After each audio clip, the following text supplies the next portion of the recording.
I came back from my trip, and when I walked into my bedroom, I couldn't find my bed. My daughter-in-law appeared smiling and said, "We redecorated everything. This room is mine now." I kept my cool, looked her straight in the eye, and replied, "You want a space all to yourself? Perfect. You can start looking for a new house to live in today." Just like that, the color drained from her face. When I opened the door to my house after being away for 15 days, the first thing I felt was that something was wrong.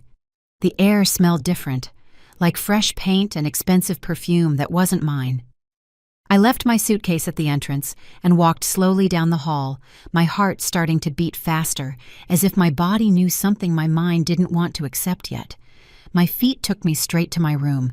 The door was ajar. I pushed it open with a trembling hand, and that's when my world stopped. My bed was gone.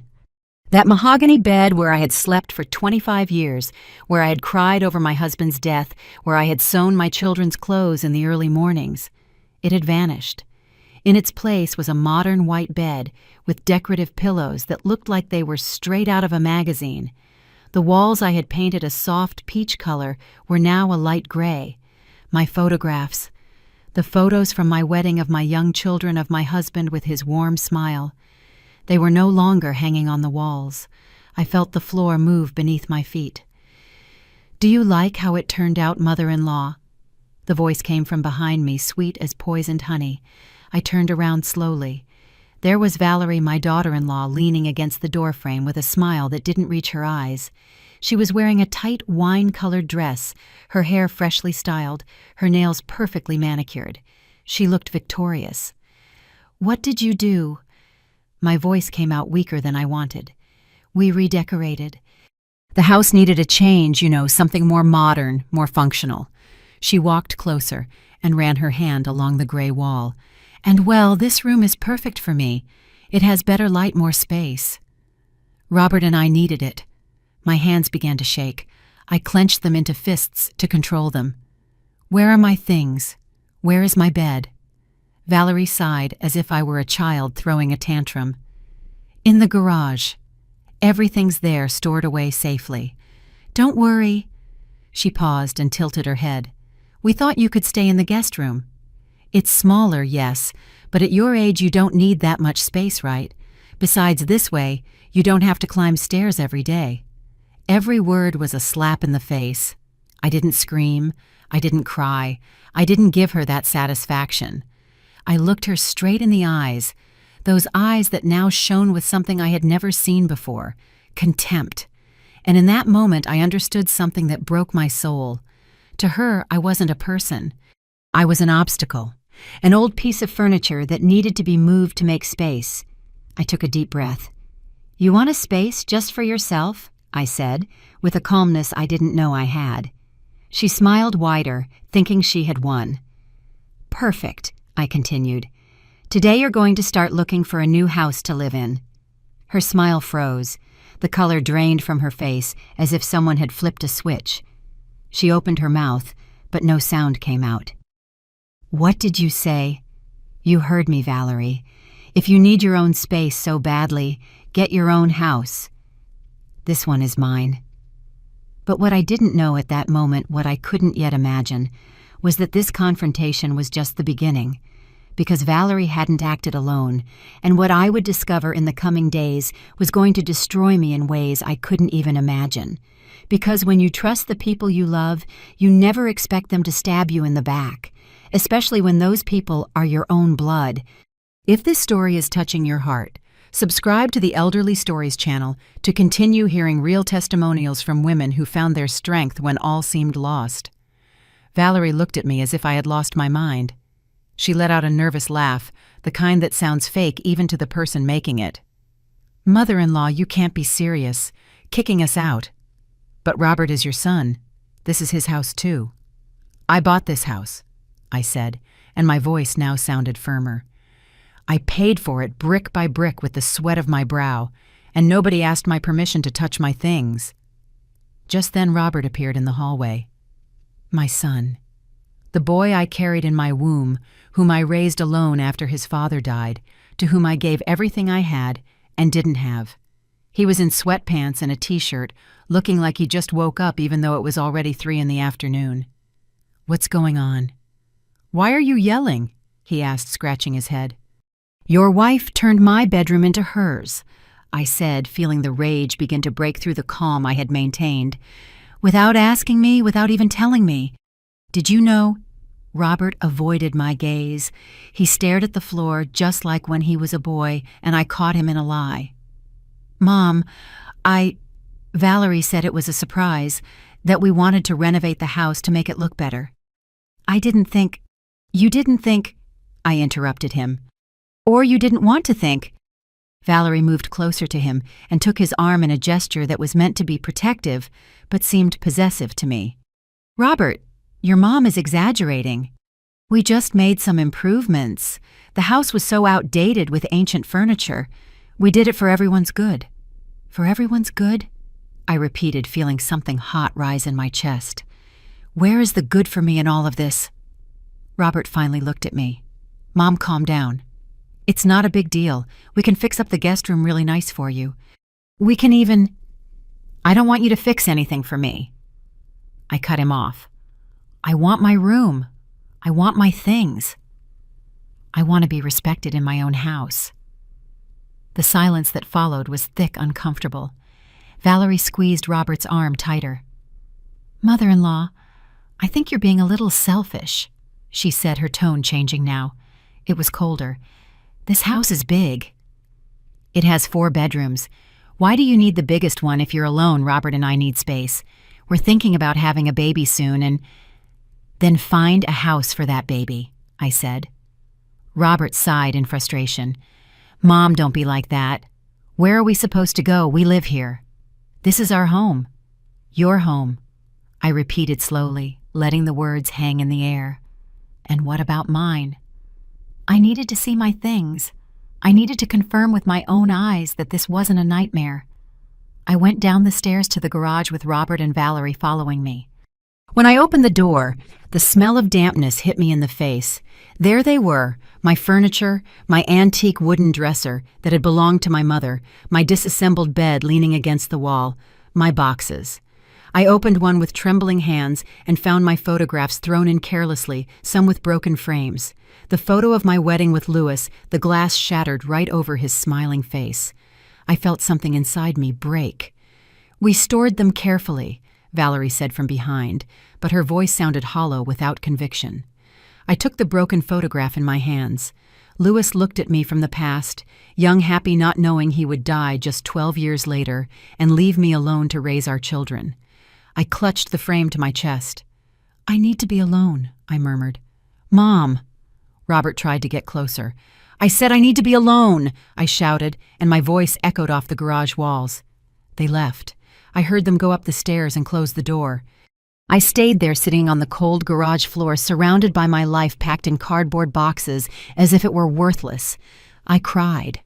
I cried like I hadn't cried since Louis's funeral. But these tears were different. They weren't tears of sadness for an inevitable loss. They were tears of rage, of betrayal, of a pain so deep it was hard to breathe. Because it's one thing to lose someone to death.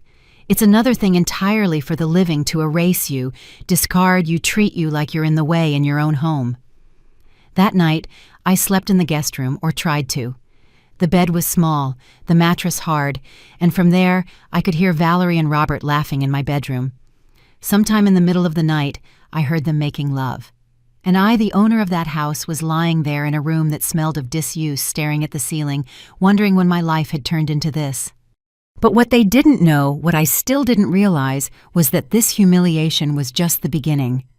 Because the next day, I was going to discover something that would force me to open my eyes once and for all.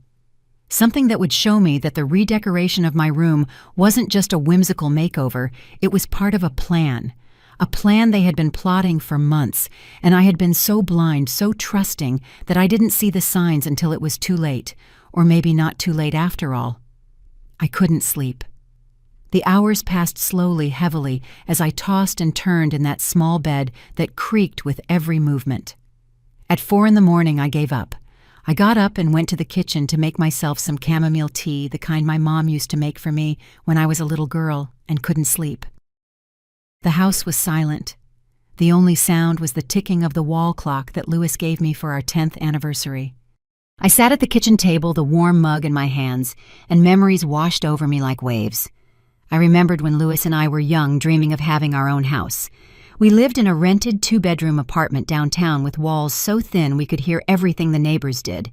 Louis worked as a mechanic, and I sold tamales in the mornings. We saved every dollar, every single dollar. I remembered the day we found the land.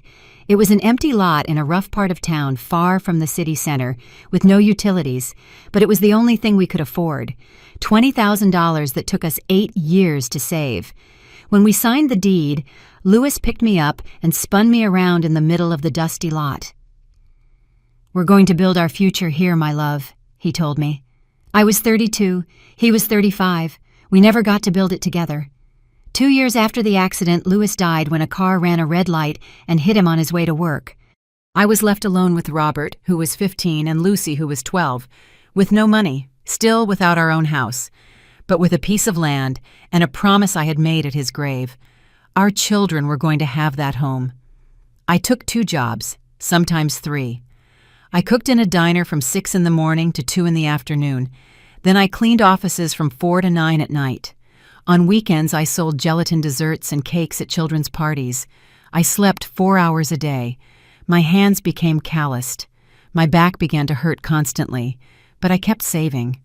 Robert would tell me, "Mom, rest. The house doesn't matter." But it did matter. To me, that house was more than bricks. It was proof that Louis's sacrifice hadn't been in vain. It was my way of honoring his memory. It was the stability my children deserved. It took me 15 years to save the $80,000 for the construction. 15 years of watching other mothers go to school festivals while I worked. 15 years without buying new clothes for myself, without going to the movies, without treating myself to anything. Everything, absolutely everything, went to the house. When we finally finished building it, I was 49. I invited my children to see their home. Robert, already 30, came with Valerie. They had been dating for 6 months. She walked in looking at everything with disinterest, as if it were just any old house. She didn't know. She couldn't know. That every tile in the bathroom had cost me a double shift. That every window represented a month of not eating meat. That the spacious living room existed because I had worn shoes with holes in them for 2 years. Lucy, however, cried. My daughter hugged me and whispered in my ear, "You did it, Mom. Dad would be so proud." Now, sitting in my kitchen at 4 in the morning at 67 years old and feeling every one of those years in my tired body, I wondered what was it all for, to end up displaced in my own house, for my daughter-in-law to erase my history as if it were worthless, for my son to allow them to treat me this way. The tears fell again, silent, bitter. I heard footsteps on the stairs. It was Robert. He came down in his boxers and a t-shirt, his eyes swollen with sleep. He was surprised to see me. "Mom, what are you doing up?" I didn't answer right away. I looked at him. I tried to see in this 42-year-old man the boy who used to hug me and tell me I was the best mom in the world, but that boy wasn't there anymore. "I can't sleep in that bed," I finally said. "My back hurts." Robert opened the fridge and took out some water. He poured a glass and stood there, not looking at me. "Mom, I know you're upset, but..." "Do you know how much this house cost me, Robert?" He fell silent. "Do you know how many nights I worked without sleep so you could have a roof over your head? How many times I skipped meals so you could eat 3 times a day? Mom, don't start with that. No, son, I need you to understand." I stood up, feeling my knees protest. This house isn't just walls and a roof. It's my blood, it's my life, and you two are treating it like a piece of property you can just remodel whenever you feel like it. Robert put the glass down on the table with more force than necessary. "So what do you want me to do? Tell Valerie to undo everything." "We already spent $15,000 on the remodeling, Mom." $15,000? I froze. "What did you say?" "The paint, the furniture, the decorator, all of that costs money." "And where did you get that money?" Robert looked away. "We have our savings." but something in his tone told me he was lying. I knew him too well. When he lied, he would scratch the back of his neck and avoid looking me in the eye just like he was doing now. "Robert, look at me." He didn't. "Look at me." He raised his eyes, and in them I saw something that scared me.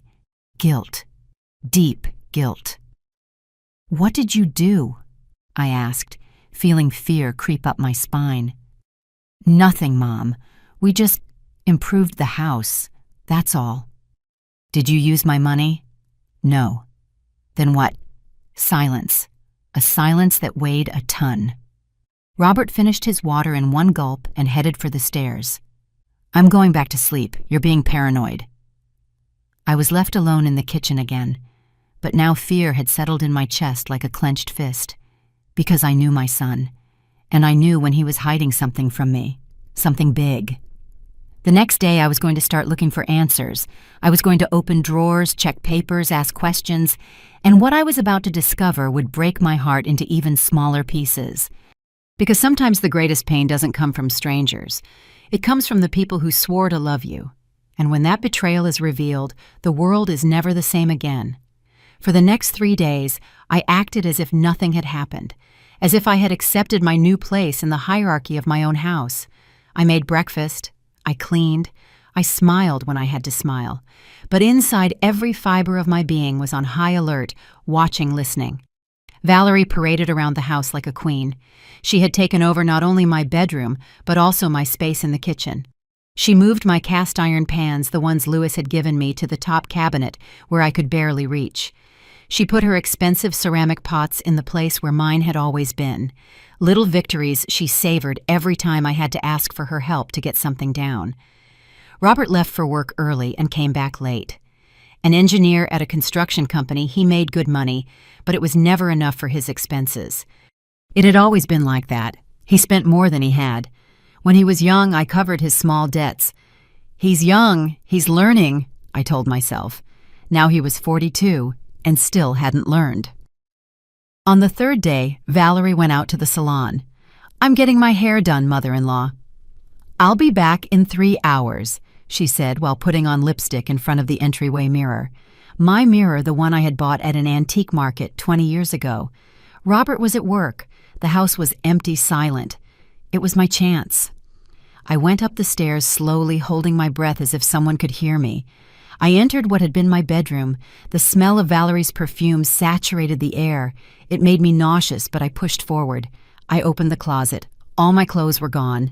In their place, expensive dresses, designer shoes, purses that cost what I used to earn in a month when I worked. I closed the closet and went to the desk. It was new, modern, made of glass. On it was a closed laptop. I didn't touch it. I didn't know how to use those tech things. But I opened the drawers, papers, lots of papers, invoices for furniture, $4,500 at a luxury decor store, payment receipts to an interior designer, $3,000, receipts for imported paint for curtains for a lamp that cost more than my first car, and then I found something that made my blood run cold. A manila folder. Inside, documents printed from the internet, pages about property possession rights through improvements, legal articles highlighted in yellow. When a family member invests significant money in improvements to a property, they can claim rights to it, especially if there is prolonged cohabitation and the original owner is of advanced age. My hands started shaking so much, I almost dropped the papers. There were notes in the margins, Valerie's handwriting. Lawyer consultation, $500. Document all improvements. Before and after photos. I kept looking. Deeper in the drawer, I found an envelope. Inside were photocopies of documents, the deed to my house, but these copies had sticky notes on them. Change to joint name. How much possession time is needed? My throat closed up. I couldn't breathe. Valerie hadn't redecorated just for fun. She was building a case. She was documenting investments to claim rights to my house, to the house that I had built with 15 years of my sweat and tears. I took out my cell phone, an old one Lucy had given me, and took pictures of everything with trembling hands. I wasn't sure how the camera worked, but I pressed buttons until I heard the click. I put everything back exactly as it was and left the room. I went down to the kitchen. I poured myself a glass of water but couldn't swallow. The water was stuck in my throat along with the knot of betrayal that was growing and growing. I needed more information. I waited for night to fall. Robert came home at 9, tired. He went straight to take a shower. Valerie was watching TV in the living room on my favorite armchair eating popcorn that she dropped on the floor without picking it up. I went to bed early. Or pretended to. At 11 o'clock, I heard Valerie talking on the phone. Her voice was coming from the backyard. I got up without making a sound and went to the guest room window that overlooked the yard. The thin curtains allowed me to see without being seen. There she was walking among my geranium pots, the cell phone pressed to her ear. "It's almost ours, Mom, I swear." Her voice sounded excited, triumphant. "The old lady is confused. She says she's going to kick us out, but she can't. Robert is her son." "This is his home, too." Silence while she listened to her mother on the other end. "No, she doesn't know about the loan yet." "Robert is scared of her. He's not going to tell her," she laughed. "Imagine her face when she finds out we used the house as collateral." "But by then, we'll have everything sorted out." My heart stopped. Loan collateral. "Look, Mom, the plan is simple," Valerie continued. "We keep investing in improvements. The more money we put in, the stronger our legal case. The lawyer said that if she tries to kick us out, we can countersue for the investments. And if she gets difficult, well, she's already 67. How much time does she have left? 5-10 years max. After that, this house will be worth over $200,000 with all the work we've done. We'll sell it and buy something better in a nice neighborhood, just like you always wanted." Tears were rolling down my cheeks, but I made no sound. I bit my fist to keep from screaming. "Robert is a fool, but he's easy to manipulate," Valerie went on. "His mom has him so traumatized that he'll do anything not to disappoint her, but she doesn't manipulate me. I know what I want, and I'm going to get it." More silence, then a laugh. "Violent? Don't be dramatic, Mom. I'm just being smart. If she was stupid enough to let us live here for free all these years, that's her problem. We're just taking advantage of the opportunity." "Free." She said free, as if for the 3 years they had lived here I hadn't cooked for them every day. As if I hadn't washed their clothes, as if I hadn't paid for the electricity, the water, the gas. As if I hadn't given Robert $5,000 when he needed the down payment for his car because his credit was rejected. I moved away from the window before I could hear any more. I went back to my small bed and lay there staring at the ceiling, my heart beating so hard I could feel it in my ears. Now I knew the truth. It wasn't just about taking over a room. It was a calculated, meticulous plan to take my house from me, to take the only thing I had left in this world. And Robert knew. My son knew, and hadn't said a word. That night, I made a decision. I wasn't going to scream. I wasn't going to cry anymore. I wasn't going to give them the satisfaction of seeing me broken. I was going to be smart. I was going to plan. And when I struck back, it was going to hurt so much that they would never forget what it feels like to betray the person who gave you everything. But first, I needed help, and I knew exactly who to call. The next day, very early, I dialed a number I hadn't used in months. The phone rang 3 times before someone answered. "Mom, are you okay?" Lucy's voice sounded worried. I never called her so early. "Honey," I said, and my voice broke despite my efforts to sound strong. "I need you to come home. I need your help, and I need you to come now." Lucy arrived 2 days later. She couldn't come sooner. She had hearings scheduled at her law firm in a city a few states away, but she promised she would come for the weekend. Those 2 days were the longest of my life. Valerie noticed that something had changed in me. I no longer smiled at her. I no longer pretended everything was fine. She watched me with suspicion like a cat that knows the mouse is planning to escape. "Is everything okay, mother-in-law?" she asked me on Thursday morning as I was making breakfast. "Perfectly fine," I replied without looking at her. "You seem tense." "I'm fine." She put her coffee mug down on the counter with a loud thud. "Look, if you're still upset about the room, I think you're being very immature. It's time for you to get over it. Things change. You're getting older. You need to adapt." I turned to look at her. She was wearing a designer tracksuit that cost what I used to earn in a week selling tamales 20 years ago. Her hair was up in a perfect ponytail. Her nails were freshly done, all paid for with money my son went into debt to give her. "You're right," I said with a calmness that surprised me. "Things change." She smiled, thinking she had won again. She had no idea what was coming. On Friday night, Valerie gave me the news. "Mother-in-law, some friends are coming over for lunch tomorrow. We're going to be in the living room, and we need privacy. Can you stay in your room? Oh, and if you could make something tasty, we'd appreciate it. You know your enchiladas are good. Make those." It wasn't a question. It was an order. Robert was sitting on the couch watching football on TV. He didn't say anything. He didn't even look at me. "What time?" I asked. "Around 1 in the afternoon, and please wear something presentable, not that old robe you always wear." I barely slept that night. I knew Lucy would arrive in the morning. I knew I just needed to hold on a little longer, but I never imagined that before my daughter arrived, I would experience the greatest humiliation of my life. Saturday, 11 in the morning. I started making the enchiladas, refried beans with the special touch my mother taught me, freshly made tortillas, cream, crumbled fresh cheese. The aroma filled the house. At 12:30, the doorbell rang. Valerie ran to open it. 4 women her age came in, all dressed up, perfumed, laughing loudly. They brought bottles of wine bags from an expensive boutique. "Welcome to my house," Valerie said, emphasizing the "my" while glancing at me. They settled in the living room. I served the enchiladas on the breakfast bar, thinking they would come get them. But Valerie came into the kitchen and gestured with her hand. "Mother-in-law, bring them to the living room. And bring us the wine, too." I froze. "What? Serve us in the living room. We don't want to get up." I took a deep breath. I took the tray with the plates and went out. Valerie's friends looked at me with curiosity. "Oh, that looks delicious," said one of them, a blonde woman wearing sunglasses inside the house. I served the plates. I went to get the wine.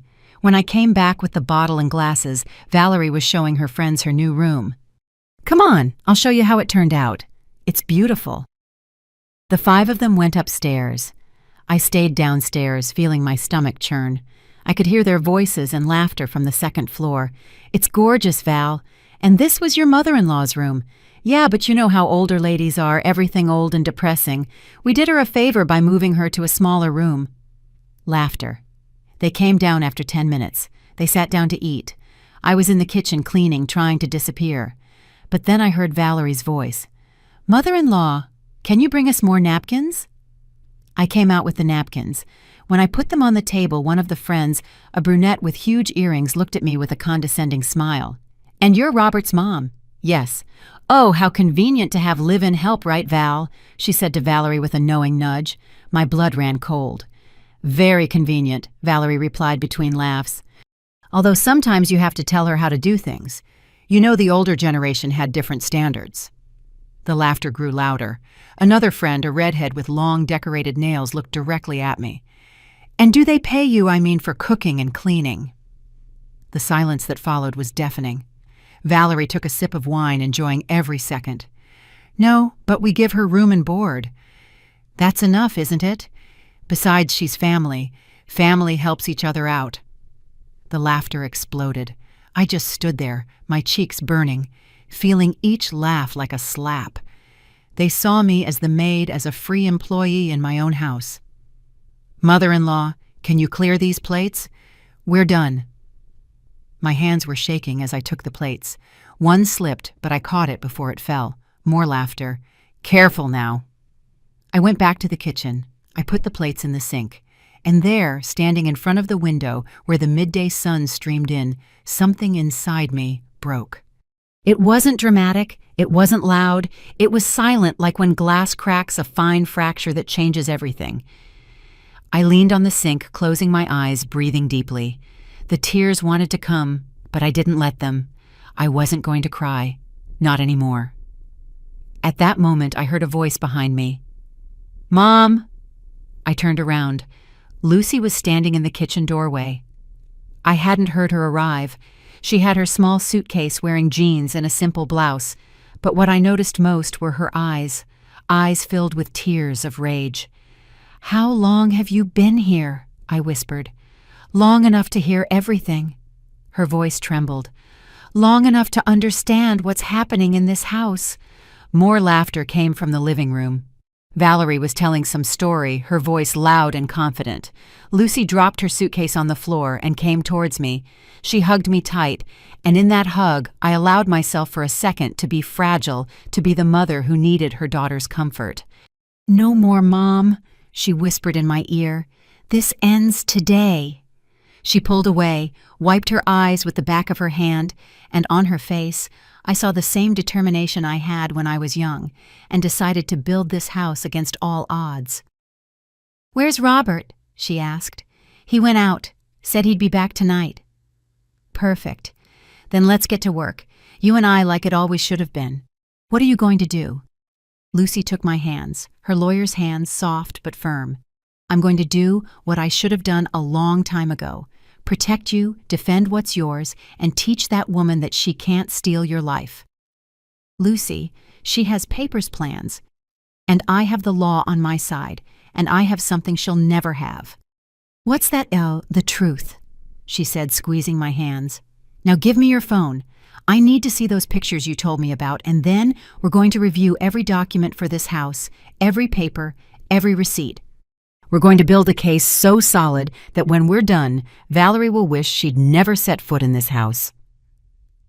From the living room, Valerie's voice shouted, "Mother-in-law, more wine." Lucy looked at me. I looked back at her, and for the first time in days, I smiled. Not a happy smile, a war smile. "You go," I told Lucy. "Introduce yourself. I want to see her face when she realizes I'm not alone anymore."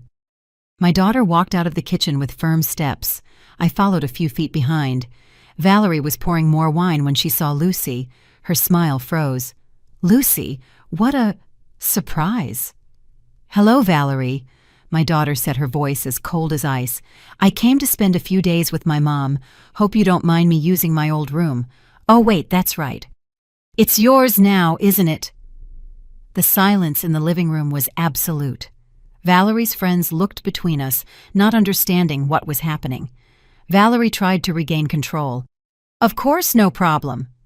You can stay in the other guest room. Don't worry, I'm already settled in the room with Mom."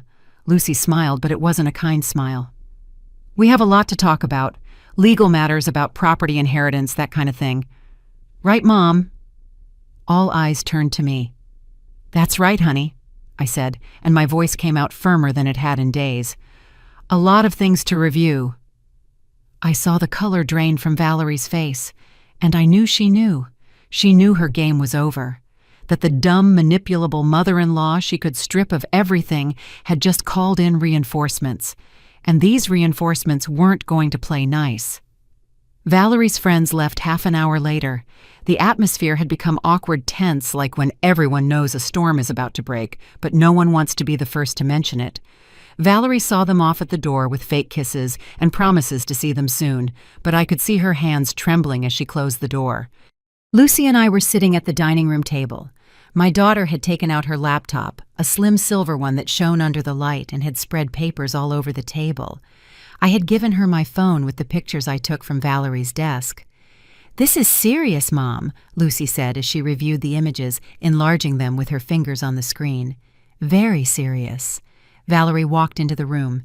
She had taken off her heels and was walking barefoot, trying to look casual, but I noticed her eyes kept darting to the papers on the table. "What are you two doing?" Lucy looked up. "Reviewing documents, Mom's legal affairs. Don't worry about it." "What documents?" "The ones for the house." I answered, looking at her directly. "The deed, the payment records, everything that proves who owns this property." Valerie crossed her arms. "No one's saying it's not your house." "Oh, really?" Lucy took out her own phone and pressed the screen. Suddenly, a voice filled the room. Valerie's voice talking on the phone in the backyard. "It's almost ours, Mom. The old lady is confused. She doesn't know about the loan yet." I had recorded everything that night without her knowing. My old phone had a recorder function that Lucy had taught me to use months ago. The color drained from Valerie's face. She opened her mouth, but no sound came out. "Sit down," Lucy said in her lawyer voice, the kind that doesn't take no for an answer. Valerie remained standing. I said sit down. Valerie obeyed, collapsing onto the sofa as if her legs could no longer support her. Lucy stopped the recording. Now we're going to talk, and you're going to tell me the truth. What loan? I don't know what you're talking about. Don't take me for an idiot. Lucy's shout surprised even me. My daughter had always been calm, measured. I have the recording. I have pictures of legal documents you were researching about possession rights. I have receipts for $15,000 in renovations that were not authorized by the owner of this house. So I'm going to ask you one more time, what loan? Valerie bit her lip, her eyes filled with tears, but I no longer felt any pity. I just wanted answers. Robert, she began in a broken voice. Robert took out a loan. For how much? Silence. How much? $25,000. I felt like I'd been punched in the stomach. $25,000, more than it cost to build part of this house. And what did you use as collateral? Lucy asked, although her tone suggested she already knew the answer.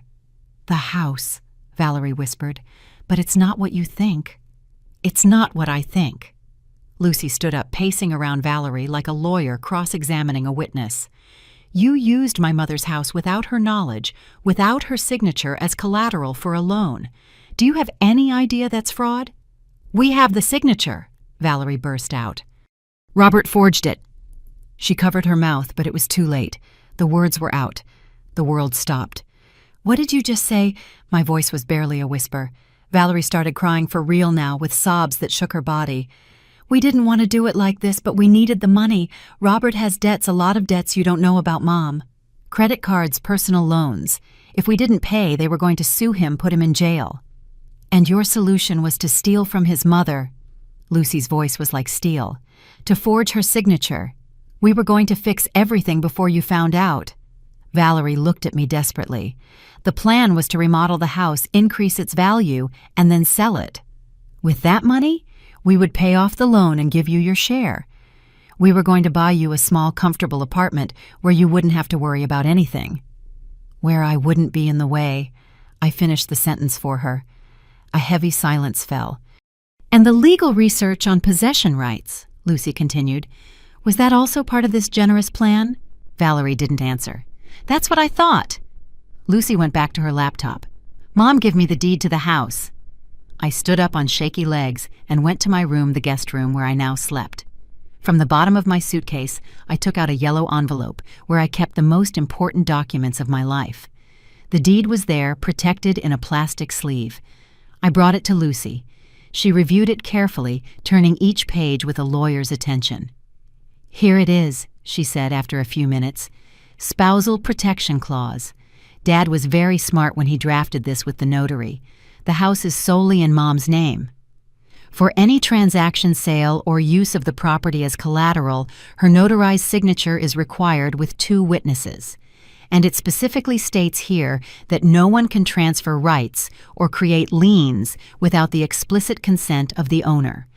She looked at Valerie with eyes that could cut glass, which means any document you signed with a lender is void, completely invalid. And if you forged my mother's signature, you're not just committing property fraud, you're committing a federal crime. Valerie was as pale as a ghost. Please, please don't do this. Robert is your brother. Robert is a thief, Lucy said coldly, and you are his accomplice. The front door opened. Robert walked in with a grocery bag, whistling carefree. He stopped dead when he saw the 3 of us in the living room, the tension so thick you could cut it with a knife. What's going on here? Sit down, Robert, I said, and my voice didn't tremble anymore.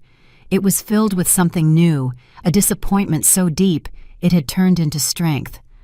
Mom, Sit down. He sat next to Valerie. My son, the boy I carried for 9 months, the one I nursed, the one I watched over when he had a fever, the one I defended from bullies at school. The boy who once told me that when he grew up he would build me a castle.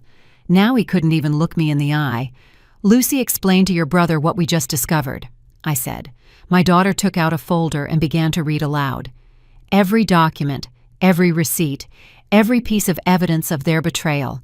The $15,000 in renovations, the legal documents researching how to dispossess me, the $25,000 loan with a forged signature, the recorded conversations of Valerie planning to take my house. With each revelation, Robert sank deeper into the sofa. When Lucy finished, the silence was absolute. Even the birds outside seemed to have stopped singing. "Is it true?" I asked my son.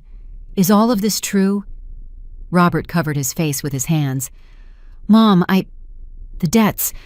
I didn't know what to do. I was going to pay you back everything, I swear." "You didn't answer me. Did you forge my signature?" He looked up. His eyes were red. "Yes." That simple word fell like a stone into a bottomless well. "Then this is what's going to happen," Lucy said, taking control. "You have 48 hours to get out of this house. You will take only your clothes and personal belongings. All the furniture you bought with the fraud money stays here."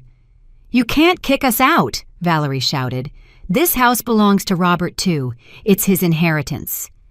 "It was his inheritance," I corrected her, "until he decided to rob me while I was still alive." "Mom, please." Robert knelt in front of me. Real tears streamed down his face. "Please give me another chance. I'll fix everything. I'll get the money. You'll what, Robert? Are you going to give me back my dignity? Are you going to erase the fact that you allowed me to be treated like a maid in my own house? Are you going to make me forget that you signed documents with my name without my permission?" "Mom, no." I stood up. "For 42 years, I gave you everything. My youth, my health, my entire life.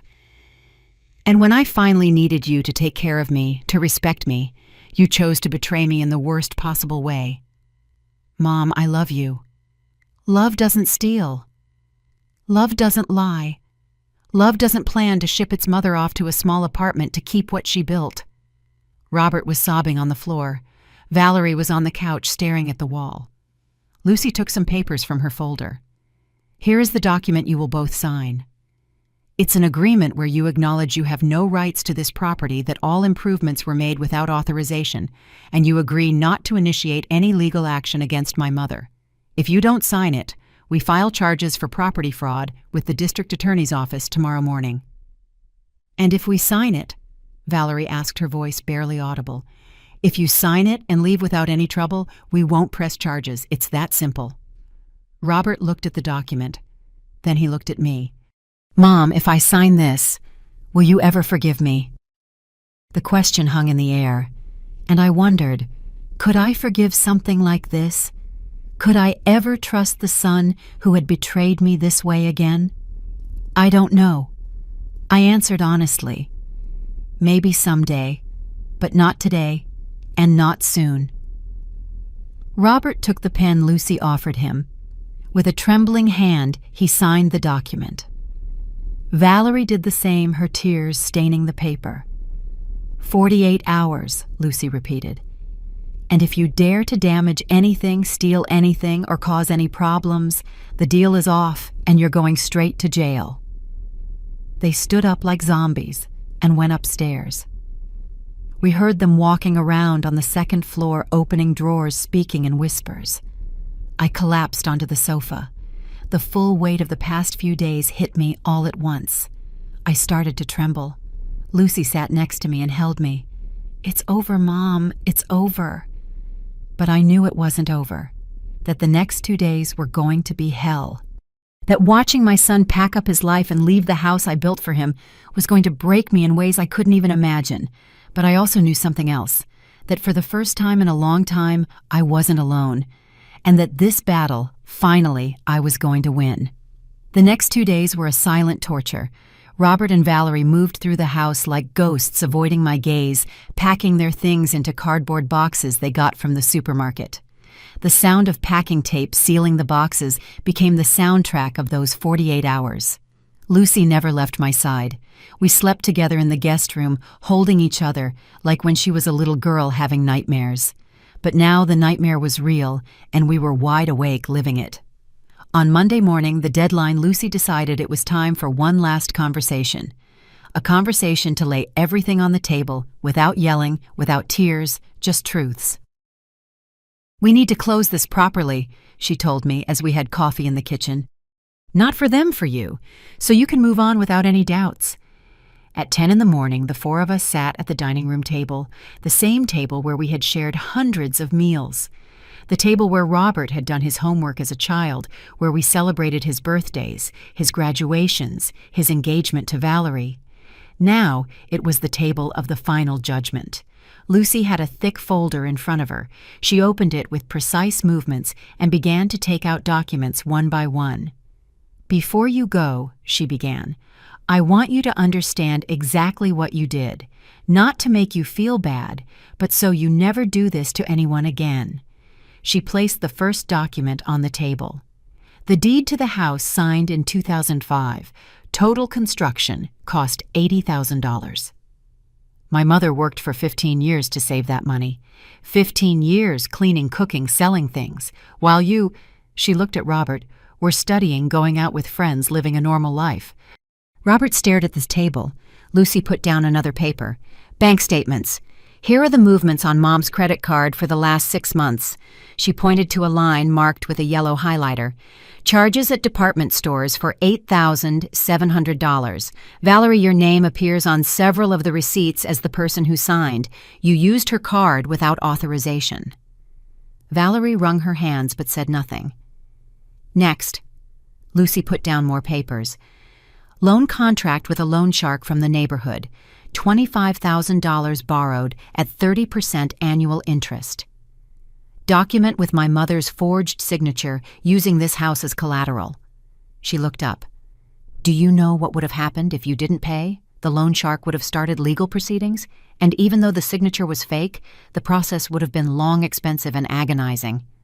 Mom would have had to hire lawyers, go to court, prove the fraud. All while you were enjoying the stolen money." "It wasn't like that," Robert started. "Yes, it was," Lucy exploded. "Exactly like that. And the worst part is you showed no remorse until you were caught." She put down another document. "Quotes from lawyers specializing in property law. Valerie, you got 3 different legal opinions on how to claim possession rights to a property. All the consultations were in February and March of this year. This wasn't an impulse. It was a plan calculated over months." "I just wanted to secure our future," Valerie muttered. "At whose expense?" Lucy asked her. "At the expense of a 67-year-old woman who gave everything for her family." Valerie stood up abruptly. "That's enough." "What do you want me to say?" "That I'm sorry." "Well, I am. Happy now. But don't pretend your mom is a saint. She has always manipulated Robert, always made him feel guilty, like he owes her his whole life, just because she decided to sacrifice herself. I couldn't breathe. I couldn't." "How dare you?" I began. "It's the truth." Valerie's cheeks were red, her eyes bright. "It's always, Mom suffered so much, Mom worked so hard, Mom sacrificed so much."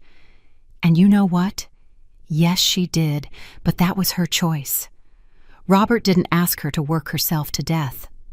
He just wanted a mother, not a martyr who charges him for every dollar she invested. Robert put his hand on her arm. "Val, stop." "No, Robert, I'm not going to be quiet anymore." She turned to me. "I know we made mistakes. I know we were wrong, but you're not perfect either." Always trying to control Robert's life, always meddling in our marriage, always comparing me to your perfect life of sacrifice. The words hurt. They hurt because there was a small grain of truth in them. Maybe I had been too present. Maybe I had used my sacrifice as an emotional weapon without realizing it. "You're right," I said, and everyone looked at me surprised. "I'm not perfect, and maybe I did make mistakes as a mother. Maybe I pushed too hard. Maybe I reminded you too many times of everything I did for you." I stood up, looking Robert in the eye. "But none of that justifies what you did. None of that justifies stealing from me, forging my signature, planning to dispossess me of the only thing I have left. If you were upset with me, you should have talked about it. If you felt I was pressuring you, you should have set boundaries, but you had no right to destroy me." Robert had tears running down his cheeks. "Mom, I never wanted to destroy you. I just felt so pressured. The debts work Valerie wanting a better house, and me not being able to give her anything. And there was this house so big, just for you. And I thought if we could have it, everything would be fixed. And my opinion, my will, did that not matter? I thought you wouldn't notice until it was too late, he said, and the brutal honesty of his words was like a punch. I thought by the time you realized everything would be legally settled and you'd have to accept it. There it was, the naked truth. It wasn't a mistake, not an impulse. It was a deliberate plan to steal my house before I could defend myself. Lucy placed the last document on the table. Mom's new will. We drafted it yesterday with the notary. It specifies that this house upon her death will pass entirely to my name. Robert is explicitly excluded from any inheritance related to this property. You can contest it if you want, but with all the evidence we have, you won't win. Robert turned pale. You're disinheriting me. Yes, I replied, and my voice didn't tremble.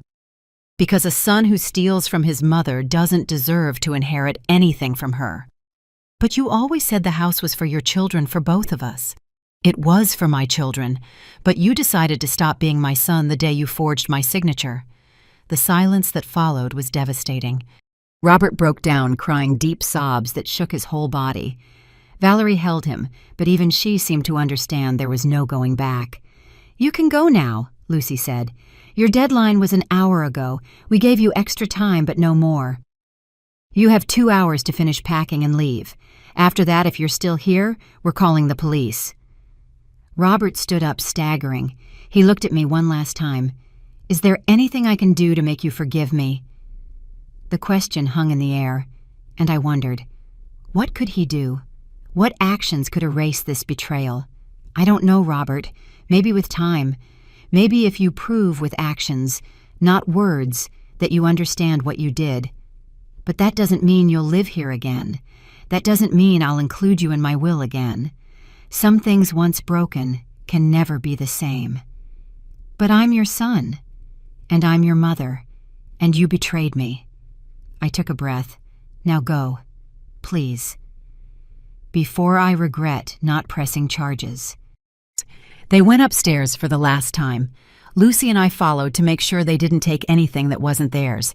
We watched them put the last of their things in suitcases, take down their decor from my bedroom, watched Valerie remove the expensive curtains she had bought, the framed pictures of the two of them, the modern lamp. When they finished, they brought the suitcases down. 4 large suitcases, 3 boxes. That was all they were taking from 3 years of living here. Robert loaded everything into his car parked outside, a car for which I had given him the down payment 2 years ago. Before getting in, he turned one last time. Take care, Mom. Robert, I said, and closed the door. I stood there on the other side, listening to the engine start, to it driving away, to my son leaving my house maybe forever. Lucy hugged me from behind. You did the right thing, Mom. Then why does it hurt so much? I whispered. Because love doesn't just turn off overnight. Because even though he did a terrible thing, he's still your son. And that's the hardest part of all of this. That the pain comes from exactly that love. I cried in my daughter's arms. I cried for the son I lost. Not to death, but to betrayal. And that kind of loss hurts in ways death never could. But when the tears finally dried, when I pulled away from Lucy and looked at my house free of invaders, free of lies, I felt something new growing in my chest. It wasn't happiness, not yet. It was something smaller, more fragile, but real. It was peace. And in that moment, I knew I was going to be okay, that it might take time, that I might never be the same, but I was going to survive this, because I had survived worse things, and I had always pulled through. The days after Robert and Valerie left were strange. The house felt different, quieter, bigger. Sometimes I would find myself setting 3 plates on the table out of habit, and then I'd have to put one away when I remembered it was just Lucy and me now. My daughter stayed for a full week. She took time off from her firm to be with me to make sure I was okay, but mostly to help me reclaim my space. The first project was undoing everything Valerie had done in my bedroom. We're going to give this room its soul back, Mom, Lucy said on Tuesday morning. We went down to the garage and started bringing my furniture up. My mother's dresser, heavy, dark wood with hand carvings. Lucy got help from 2 neighborhood boys to bring up my bed. When they assembled it in its original spot, I sat on the mattress, and something inside me settled. "It doesn't smell like her perfume anymore," I said. We kept the windows open all week. The smell left, and so did she. Lucy hung my photographs back on the walls. "Look, Mom, here are you and Dad on your wedding day. So young." The photo looked at me from its frame, the glass now repaired. Louis in his brown suit, me in my simple white dress. We had our whole lives ahead of us. We didn't know his would be so short and mine so difficult. "I miss him," I whispered. "Especially now. He would know what to do about Robert." "I think he would have done exactly what you did," Lucy said. "Dad was gentle, but he wasn't a fool. He didn't tolerate betrayal." We spent 2 full days restoring my room. We painted the walls peach again. Lucy found the exact shade of paint I had used years ago online. We put up my floral curtains, my knitted blankets, my family photos. When we finished, I stood in the center of my room and turned slowly, looking at every corner. "There," I said, "I'm home again." But while I was reclaiming my space, Robert and Valerie were discovering the consequences of their actions. Lucy kept in touch with some people in the neighborhood, and the news came in whispers through gossipy neighbors who came to see how I was, but who really wanted to share what they knew. Mrs. Lupita, the lady from the corner store, was the first to visit. "Oh, Emily, what a terrible thing about your son," she said while drinking the coffee I offered her. "I saw him the other day carrying boxes into an apartment building in the industrial park. Tiny little apartments, the kind that rent for $950 a month. $950. Almost all of Robert's salary would go to rent." "And how did he look?" I asked, unable to stop myself. He was my son, after all. "Worn out honey with dark circles down to the floor." "And Valerie?" "Oh, she was in a foul mood, yelling at the moving guys, complaining about everything." A week later, I ran into Mr. Martin, the owner of the hardware store where Robert used to buy things. "Mrs. Fuentes, your son came in the other day, asking for a loan. He told me while I was buying new pots for my garden. I told him I couldn't help him, but he looked desperate, said collectors were looking for him. That the loan shark he owes is sending people to his job. The loan shark, the $25,000 loan. Without the house as collateral, how was Robert going to pay Lucy? Did her own research and told me what she found out. Robert is trying to renegotiate the debt, she told me one night at dinner, but the loan shark won't budge. He's charging him interest on top of interest. The debt has already grown to $32,000, and with no assets to offer, he can't get another loan to pay this one. And at his job, that's another problem." Lucy picked at her food without appetite. "One of the collectors went to his office. Made a scene at the reception. Robert's boss found out about the debts and the fraud. They didn't fire him, but they demoted him. He's no longer a supervising engineer. Now he's an assistant. They cut his salary almost in half." I put my hand to my chest. As much as Robert had hurt me, he was still my son, and hearing how his life was falling apart pained me in complicated ways. And Valerie, she's the one really suffering. Lucy almost smiled, but it was a sad smile. She had to get a job for the first time in years. I saw her at the supermarket 2 days ago. She was filling out a job application to be a cashier. The image of Valerie, always so put together, so smug working as a cashier, was hard to imagine. 2 weeks after the eviction, I received a call. It was an unknown number. I hesitated before answering. "Hello, Emily. It's Claudia, Valerie's mom." Claudia. Valerie's mother, the one who told her daughter she was smart for trying to steal my house. "What do you want?" "I need to talk to you." Her voice sounded tired. "Can we meet?" "I have nothing to talk to you about." Please, just half an hour. I promise it'll be worth your while." Something in her tone made me agree. We arranged to meet at a coffee shop near my house the next day. Claudia arrived on time. She was a woman my age, well-dressed, but her face was marked with exhaustion. She sat across from me and ordered a black coffee. "Thank you for coming," she said. "You have 20 minutes, I replied coldly. She sighed deeply. "I came to apologize on behalf of my daughter and myself. Apologize. I knew what Valerie was planning. She told me everything. And instead of stopping her, I encouraged her. Her eyes filled with tears. I thought she was being clever, that she was securing her future. I didn't think about you. I didn't think we were destroying a family. And now you think about it. Now I see my daughter shattered, crying every night, working jobs she hates, living in an apartment where you can hear everything from the neighbors. And the worst part is Robert blames her. He says it was all her idea, that he never would have done anything if she hadn't pressured him. And was it? Claudia shook her head. I don't know. I think they were both at fault, but Robert is a coward. He'd rather blame her than accept his responsibility. And Valerie, my daughter, is paying a very high price, as she should. I know. Claudia picked up her coffee with trembling hands. I just came to tell you that I'm sorry, and that if you can ever forgive Valerie, she is repentant, truly. I just looked at her.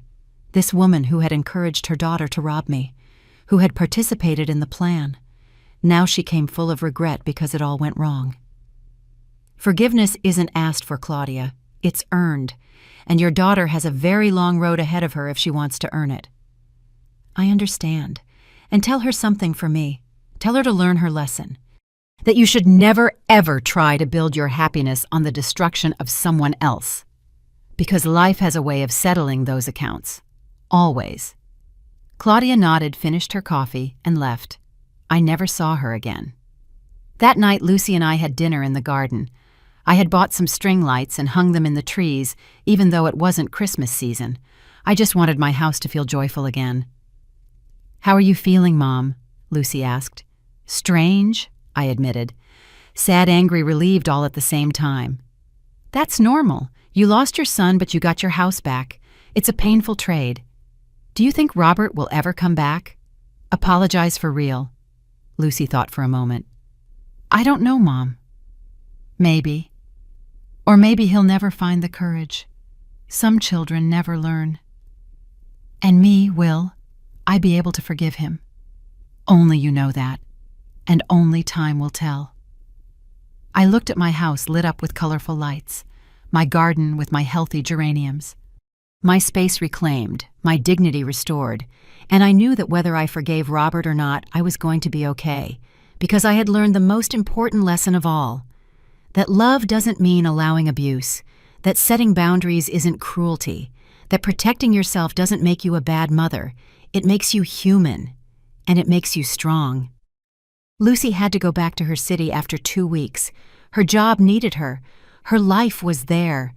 She hugged me tight at the door before she left. Will you be okay alone, Mom? I'll be fine, I told her, and this time it wasn't a lie. I'll call you every day. And if you need anything at all, I'll be on a plane and here in 3 hours. I know, honey. Now go. Go on, don't worry. I watched her drive away and stood at the door feeling the morning sun on my face. The house was silent, but it was no longer an uncomfortable silence. It was peace. The following months were about rebuilding. Not just my home, but myself. I hired Mr. Fermin, a man from the neighborhood, to help me fix things that had broken over time. Leaks I had ignored, doors that creaked, windows that didn't close properly. Little by little, the house became what it always should have been. My sanctuary. I started cooking again. But now I cooked for myself, with time, with love. I made my favorite dishes without worrying about anyone else's tastes. Mole when I felt like it. Chiles en nogada out of season. Sweet tamales just because. And as I healed, news about Robert and Valerie kept coming. I didn't seek it out, but the neighborhood has eyes and ears everywhere. Mr. Fermin told me that Robert had sold his car. I saw him on the subway the other day, Mrs. Fuentes. Your son on the subway at 6 a.m, packed in with everyone else. He looked defeated. No car, no good salary with growing debts. Life was charging him for every stolen dollar. Mrs. Lupita told me about Valerie. I saw her at the market buying the cheapest of everything. Bruised tomatoes, chicken that's about to expire. And she was carrying everything in plastic bags because she doesn't even have a shopping cart anymore. She used to come here showing off her designer bags, remember? I remembered. Valerie always came with bags from Macy's from Nordstrom, showing off her purchases like trophies. Now she was looking for deals at the market like any ordinary person. But the story that impacted me the most came 3 months after the eviction. It was a Saturday afternoon. I was in the garden watering my plants when the doorbell rang. I went to open it and found a woman I didn't know. Mid-30s, well-dressed with a stern look on her face. Emily Fuentes. Yes, that's me. I'm Gabriela Montes, an attorney. I represent Mr. Julio Estrada, the lender to whom your son Robert owes $32,000. My heart sped up. I don't owe anyone anything. I know. But your son used this house as collateral, and although we know the signature was forged and the document is void, my client wants to recover his money.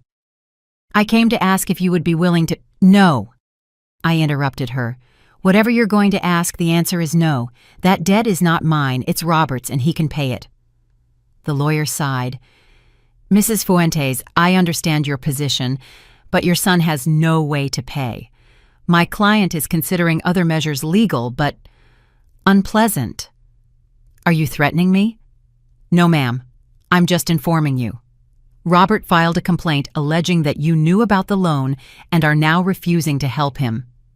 It's a lie, we know, but I wanted you to know. I felt my blood boil. My son filed a complaint against me. 2 weeks ago, it was immediately dismissed because it had no legal basis, but he did it. When the lawyer left, I sat on the sofa feeling like the world was spinning. Robert hadn't just stolen from me, hadn't just betrayed me. Now he was trying to blame me for his debts. I called Lucy immediately. Mom, breathe, she said from the other end of the line. That complaint has no value. It's a desperate attempt by Robert to get himself out of trouble. How could he do that, Lucy? How could he try to drag me into his problems after everything? Because he's scared, because he's a coward, and because he still hasn't learned that actions have consequences. Well then, let him learn the hard way. And so he did. 2 weeks later, I heard from Mrs. Lupita that Robert had been officially sued. The loan shark lost his patience and took the case to court. With no assets to seize, they requested direct payroll deduction. 30% of Robert's salary would go directly to paying off the debt for the next 5 years. The boy won't even be able to breathe, Mrs. Lupita said, shaking her head. With the little he earns and taking away 30%, they'll be living on a prayer. And so it was. Valerie had to get a second job. I saw her one night when I went to the 7-Eleven near my house. She was there behind the counter in the red and green uniform, attending to customers with an exhausted face. Our eyes met. She turned pale. I didn't say anything, paid for my things, and left. But I saw in her eyes everything she had lost. Her arrogance, her confidence, her perfect plan for an easy life. Justice doesn't always come with dramatic blows. Sometimes it comes like this, slow, steady, like water wearing away a stone. 4 months after the eviction, I received a call from a number I didn't recognize. This time, it was Robert. Mom. His voice sounded broken small. I need to talk to you. I have nothing to talk about. Please, just 5 minutes. I need to ask you something. Something in his tone made me agree. We met at the same coffee shop where I had spoken with Claudia. Robert arrived looking unrecognizable. He had lost weight. He had gray hairs he didn't have before, deep dark circles wrinkled clothes. He sat in front of me and couldn't look me in the eye. Thanks for coming, he murmured. What do you want, Robert? I came to apologize. For real, without excuses, without justifications. What I did was unforgivable. I stole from you, I betrayed you. I tried to take what was yours, and then, like a coward, I tried to blame you for my own mistakes. The words sounded sincere, but I didn't know if I could believe him anymore. And what do you expect me to do with that apology? Nothing. I don't expect your forgiveness. I don't deserve it. I just needed you to know that every day I wake up with the weight of what I did, that I can't sleep thinking about your face when you found out everything, that I've lost my mother because of my own stupidity. Does Valerie know you're here? Valerie and I separated. I remained silent. It didn't work. When the money ran out, when we had to face reality, we realized we had nothing else. Our marriage was built on comfort and appearances. Without that, only resentment was left. He rubbed his face. She went to her mother's 2 weeks ago. We signed the divorce papers yesterday. And you came to tell me this. Why? Because I needed you to know that I'm paying. That life is making me pay for every mistake, and that even though I can't fix what I broke, I'm going to spend the rest of my life trying to be a better person. Not for you. For me. Because I don't want to end up alone, bitter with nothing and no one. I kept looking at him, my son, the man who had been a sweet boy who brought me flowers from the garden, the one who hugged me and told me I was his hero. Where had that boy gone? Robert, I don't know if I can ever fully forgive you. I don't know if our relationship will ever be what it was, but I took a breath. I hope you find peace.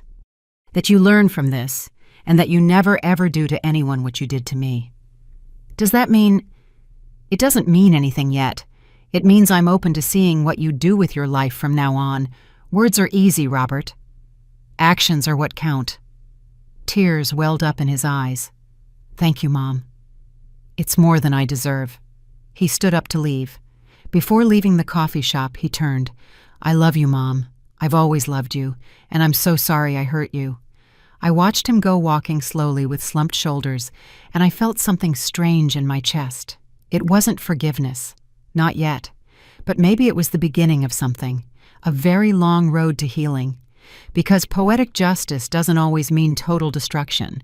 Sometimes it means giving someone the chance to rebuild themselves from the ashes of their own mistakes. And maybe, just maybe, Robert would make it. Or maybe not. But that was no longer my responsibility. My only responsibility now was to myself. And for the first time in a long time, I was okay. It's been 8 months since Robert and Valerie left my house. 8 months that feel like a lifetime. Now when I wake up in the morning, the first thing I do is open the curtains in my room and let the sun in. The light fills the space and touches every object I recovered. My mother's dresser, the photographs on the walls, the knitted quilt my sister gave me when we first moved in. Everything is in its place, and so am I. I've learned to live alone again. It's not a sad loneliness, the kind that crushes your chest. It's a chosen, quiet loneliness. It's mine. Lucy comes to visit once a month. She stays for the weekend, and we cook together like when she was a little girl. She teaches me how to use my phone better. Now I can even make video calls. She shows me pictures of her life a few states away, of her work, of her friends. She tells me her plans. And I listen with pride, knowing that at least one of my children grew up to be a good person. Mom, you need to meet someone, she told me on her last visit. You can't stay cooped up here forever. I'm not cooped up, honey. I'm where I want to be. But a partner, some friends, something. I smiled at her. I have friends. Mrs. Lupita and I play dominoes on Thursdays. I joined a church group that does crafts, and Mr. Fermin invited me to the Saturday afternoon dances at the community center. Really? Lucy looked at me surprised. And have you gone? I went once. I laughed. I danced with a very kind gentleman named Arthur. 72, a widower with 3 daughters who live out of state. He stepped on my feet twice, but it was fun. My daughter hugged me. Oh, Mom, I'm so happy to see you like this. After everything that happened, I thought you'd become bitter angry at the world. I was angry. For a long time. But anger is like a poison you drink, hoping it will kill the other person. It only poisons you. I looked out the window at my garden. I decided I had wasted enough time. I wasn't going to waste any more on grudges. That night, after Lucy went to bed, I was alone in the living room. I took out an old box from under my bed. Inside were all the letters and drawings Robert had made for me as a child. For the best mom in the world, one said in his crooked, childish handwriting. A drawing of the 3 of us, Louis, Robert, and me, holding hands in front of a house. I cried, not from rage, from sadness, because that child existed. That love existed. And even though the adult Robert had betrayed me, the child for whom I was once, everything was also real. I put the box away again. I didn't throw it out. Maybe someday I would need it to remember that people are complicated, that we can love and hurt, that we can be good and make terrible mistakes. Robert has called me 3 times in these 8 months, short, awkward conversations at first.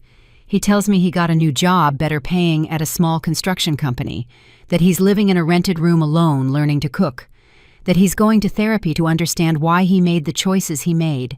I haven't given him false hope. I haven't said all is forgiven, because it's not. But I listen. And maybe with time we can build something new. Not what we had before. That's dead. But maybe something different, more honest, more real. Or maybe not. And that's okay too. Because I learned that a mother's love doesn't mean sacrificing yourself until you disappear. It doesn't mean letting them walk all over you because they're your blood. True love includes boundaries. It includes respect.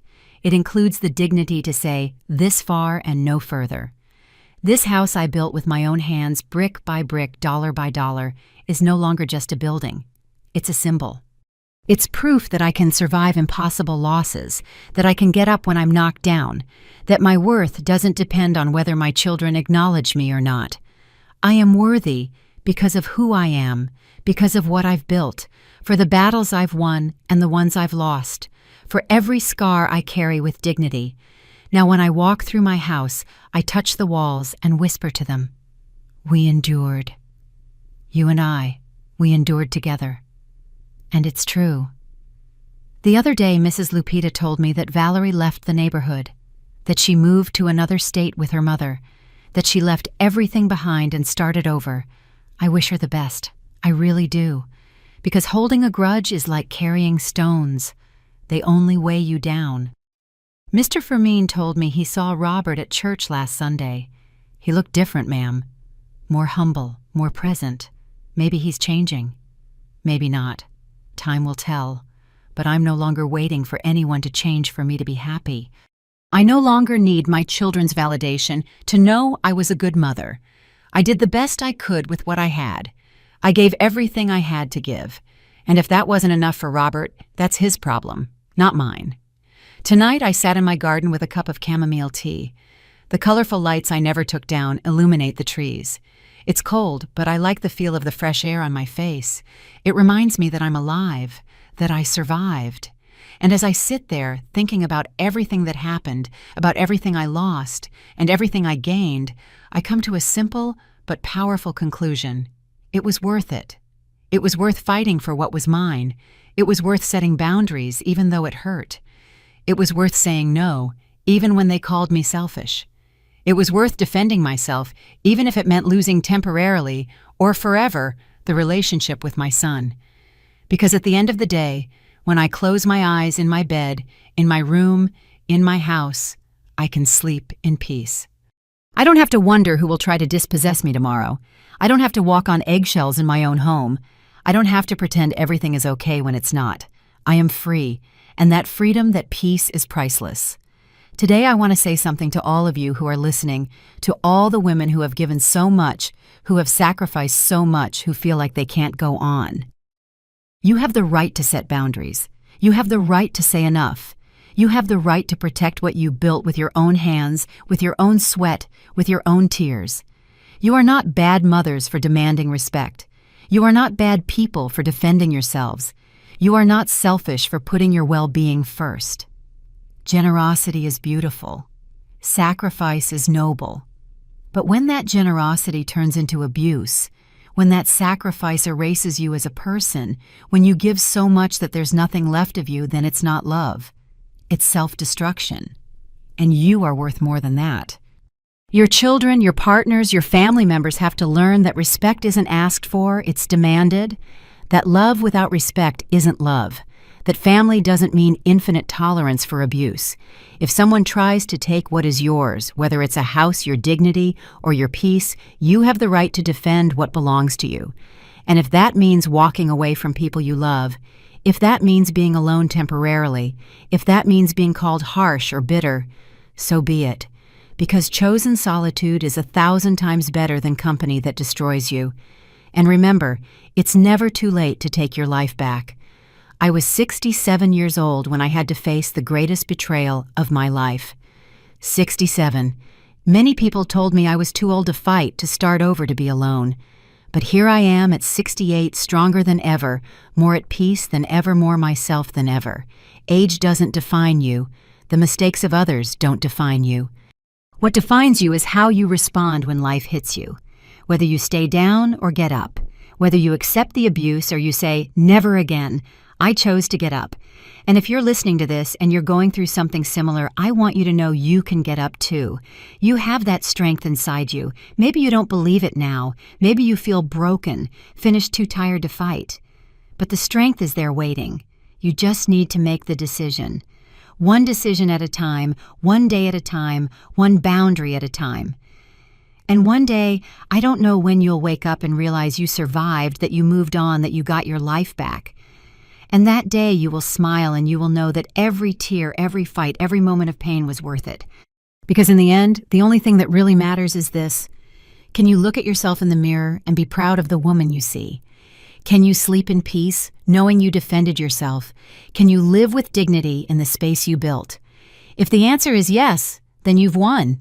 And I, Emily Fuentes, 68 years old, owner of this house that I built with my own hands, can say with all my heart, I won. If this story touched your heart, if it made you reflect on your own life, leave me a comment telling me where you're watching from. Share your country, your city, and if you know someone who needs to hear this message, share this video. Give it a like so more women can find the strength they carry within, and subscribe to the Elderly Stories channel to continue joining us for more real-life stories of real women who found their dignity when all seemed lost. Remember, your life belongs to you, your space belongs to you, your peace belongs to you, and nobody has the right to take it away. See you in the next story. Take good care. And never forget, you are worth everything. The end.